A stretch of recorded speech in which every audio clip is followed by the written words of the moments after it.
เริ่มลงเบ็ดครับผม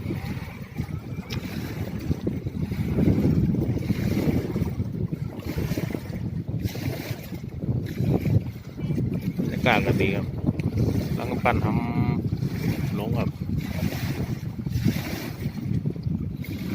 รู้ว่ามันนี้ติดหมานว่าหมานวะเนี่ยต้องมาลุ้นกันครับผม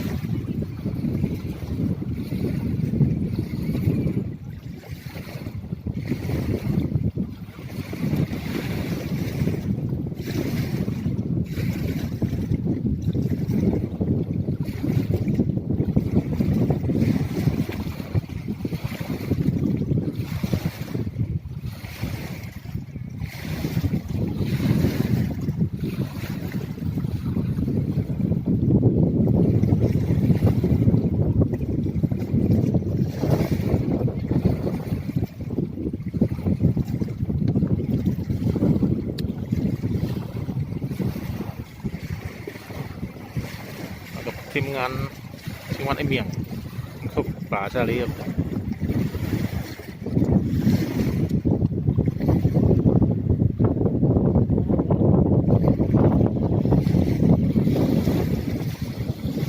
ไม่สองก็เตรียมพร้อมแล้วครับ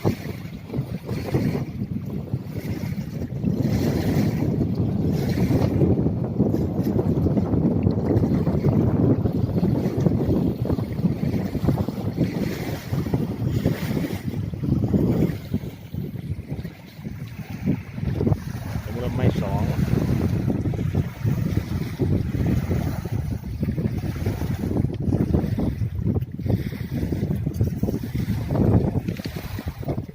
โอ้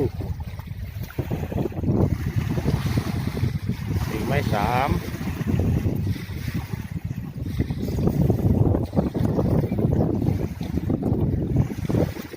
มานั่งรุ่นกันนิดรุ่นกันเป็นยังไง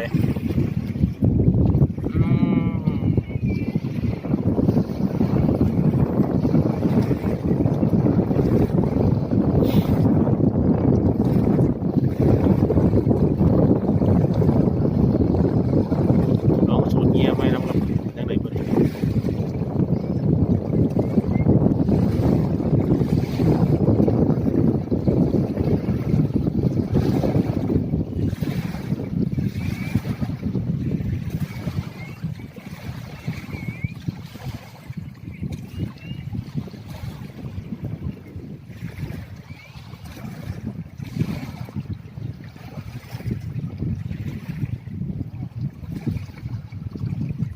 เงียบครับเงียบ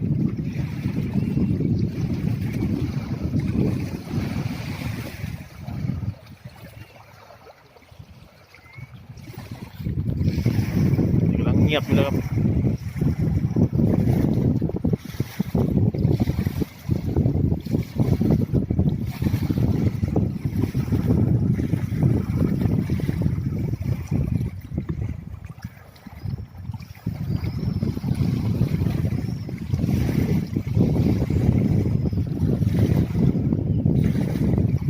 เงียบกิ๊บ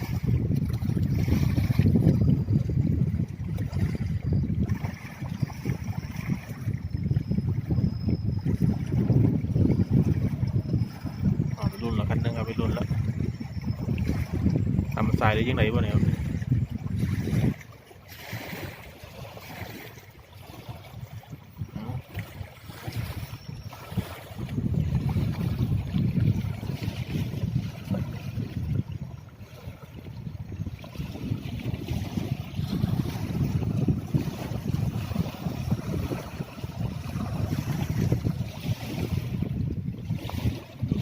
รุ่นในใส่หน่อยใส่ใหญ่เนาะบ่โอ้ใส่กำลังงามครับโอ้พอได้ครับพอได้กำลังสวยใส่กำลังงามครับนี่ครับเราเลือกเลยลงไป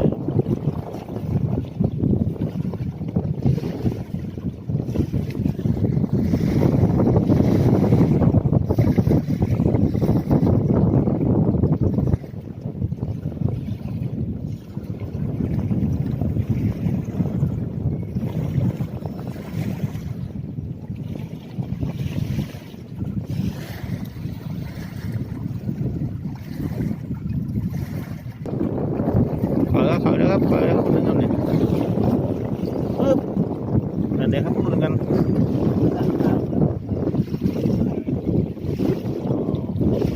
เรามาลุ้นกัน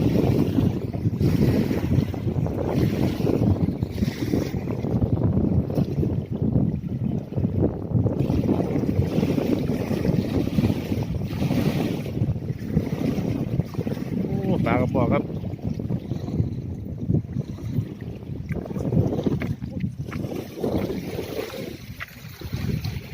ปลากระป๋องน้อยครับ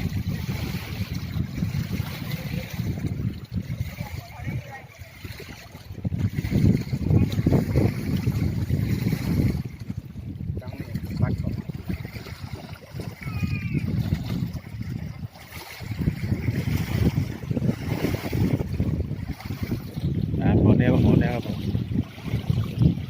เลยโอ้ปลาตายเซลุนเบ็ดบ้างดิ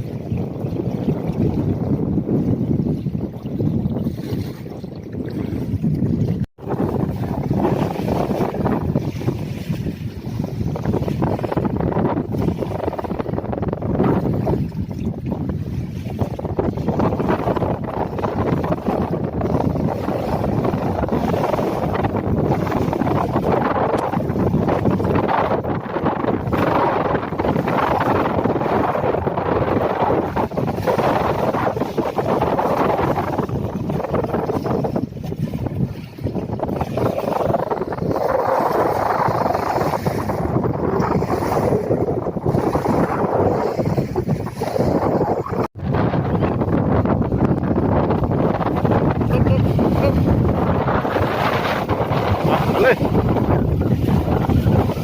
หน่อยใส่ไงน้อยเนาะปึ๊บ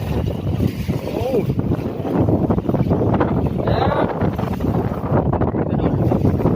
เรากำลังหมุนเอง